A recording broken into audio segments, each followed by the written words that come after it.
Hey, what's up, good people? How you doing? Welcome back to Stock Up with Larry Jones. I got my bear market beard. That's what I'm gonna call it, bear market beard. I am gonna shave it. Hey, for those of you that's new to the page, go ahead and hit that like, subscribe, and the notification bell. Let's talk. Let's talk about society, and let's talk about how they want all your money. And I'm going to tell you something that happened to me in a 30-day period. And everything I'm going to tell you is factual, right? So, and I'm going to also tell you why when you're in a bear market, you can't be too bearish. You need to be looking at opportunity in buying, where you can buy and how much you can buy. And I'm not talking about buying every dip, but there is a chance and a time to start buying. So this one, we're going to keep it real on this one, right? So I'm telling you guys that are living high on the hog, there's a time to pull back. And you guys have heard me talk about time and time again how I shop at Ross and all of that. I don't do all my shopping at Ross, but occasionally I'll stop into Ross. Now I'm upgrading to Zara. And you know, guys, I make over 7 figures a year, right? I'm just going to just shoot it to you guys straight. But before I was at the income level that I am now because of my businesses, I'm telling you guys that if you think in the future right now and do things to prepare you for being wealthy right now, you will become wealthy. But let me tell you why they don't want you wealthy. I'm gonna tell you some of the tactics, and this happened to me in a 30-day period. Now, I had 2 surgeries done, right? I had a lump here on my shoulder and a lump here. You couldn't see it. It was underneath. It was that fatty tissue, like Dr. Pimple Popper, right? And so I went to the doctor to get a move. Surgery, probably 20 minutes, about 19 minutes. That's how long, including anesthesia and everything. That's how long it take. And then the doctor leaves and someone, dresses your wound up and bandages you. So I had stitches like 3 inches long. One cut here, one cut here. And because both of them were side by side, they told me I had to come in for 2 days, or one Wednesday and one Thursday, for the same anesthesia, same mass, fatty tissue being removed. I had to come in 2 days, right? So when we got there, I asked my wife, I said, watch this. I said, Doc, why do I have to come in 2 separate days to get the same thing removed side by side? And she told me it was insurance. Insurance required that. Now, you guys, if you don't see how much of a money grab that is, right? And let's not even talk about the government and how much fat and waste there is now in there. And I believe there's 500 billion. I believe there's 500 billion worth of waste in the government. Now, I don't agree with the way that they're going about cutting. I don't agree with the way, but we all can agree it needs to be cut, right? So I had to come in, and they submitted 2 separate bills, right? Then, of course, they got to send it off to see if it's cancerous. All of that 2 separate times, 2 separate anesthesia, because that's the way the system is. Then, while this is happening, my wife wakes up. She's having chest pains. She's getting ready to go on a trip. And she's like, well, let me go back to sleep. I'm like, nah. And I said, your left arm hurting, her left arm was hurting, so we need to go in. We go in, and I take her to the emergency room. You already know that's an arm and a leg right then, because I didn't want to take a risk, of a heart attack or whatever. They spent the day we were there. You know how it is. They put you in a room, you're waiting. Anyway, I'm there for 12 hours. They ran a series of tests, and they gave her some blood pressure medicine, because that runs in her family, right? That's it. No surgery, no nothing. $22,000 was the bill. $22,000 for them to write her a prescription and send her on her way. Right now, of course, we got insurance. We didn't have to pay that. But this is why many of you are broke, right?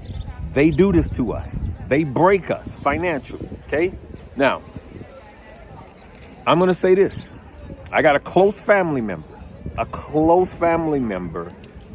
relative of mine that had Medicare, okay, or Medicaid.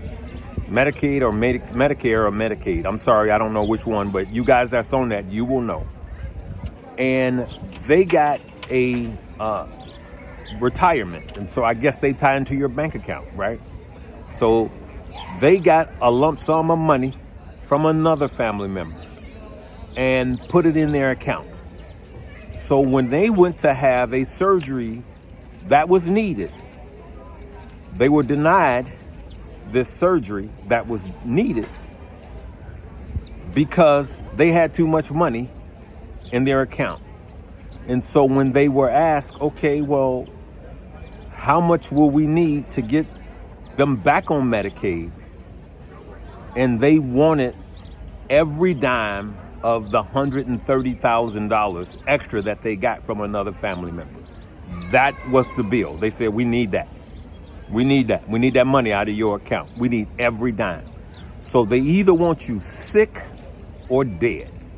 And this is absolutely crazy that this is the way society has the cards stacked against us. And if you don't wake up now, if you're young, I'm telling you, you better know these things right now. They, like Michael Jackson's song, they don't really care about us. And I'm saying us as in everybody listening to me, regardless of your race, age, or color. I'm telling you, they don't really care about us. They want to bleed you financially, and they don't care if you die. And I don't care if somebody says, Larry, that's a bit much. It's the truth. I tell you guys the truth. I'm a straight shooter. So what I'm saying to you guys is, like these glasses, I'm out here in this mall. I went to this store, the sunglass hut or whatever it's called. You guys know what it is. I put on a pair of glasses. They look just like these. And I looked at them. They were Versace's. They were $560 something odd dollars, right? $560 odd dollars. So I looked at the price. Can I afford that? Yep. Am I spending that kind of money on glasses that I'm going to break or lose? Nope. And so what? I got the exact same glasses on. I had a pair of those somebody bought for me many years ago. I didn't get one person walk up to me and say, those are nice. But when I spend $15.99 on the same glasses, everybody says, those are cold. So you get what I'm saying. If you're living above your means, stop it. Here's what I want you to do. I want you for 1 year, everything that you're purchasing that you could either wait or find something a fifth or 10th of the price a lot of times, or half the price. I want you to take the difference in money and invest it. I don't care where the market is. Invest it in some good ETFs or some good companies. Because I'm telling you that if we continue on this path of the way society has it set up for us, we're just sheep. And I'm telling you right now, you can come up, but you got to think. And I always say this, make yourself uncomfortable now so you can be comfortable later. All right? I just wanted to stop in and tell you guys everything that was happening. And the more that these things happen, the more you start to wake up, right? And the more you start to say, aha, here's why I've been struggling. Because society has set you up to struggle because they literally want all of your money. That's it. They want all of your money. And they want to keep you at a ceiling. For those of you that have businesses, they want to keep you at a ceiling. The permitting is ridiculous. They come through your business and they want you to buy this extra, and you got to do this extra for the town and this extra for the city and this extra. It's almost as if they don't want small businesses to grow. But when it comes to the multi like billion-dollar companies, believe it or not, they have an easier path than you do.